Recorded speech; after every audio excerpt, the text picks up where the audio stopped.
In this video, I'll be showing you how to see all saved passwords on Google account. It's a very simple method, so if you find this video helpful, be sure to drop a like and subscribe. Now, there's actually two very simple methods I'll be showing you to do this. The first one is just going over to your browser of choice. You can do it on a phone, PC, anything like that. Going over and typing in password manager, and you want to go over to passwords.google.com, and you're going to see your saved passwords from Google over here.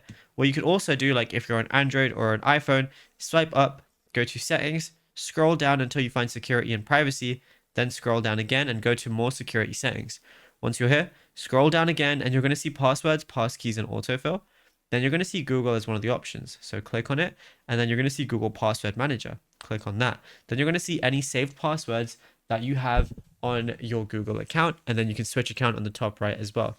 And yeah, it's literally as simple as that. If you wanted to, you could also add a password as well to the password manager, which might be beneficial for the future. And yeah, it's as simple as that. Now, if you found this video helpful, be sure to drop a like and subscribe, and check out other tutorials that we've been posting as well.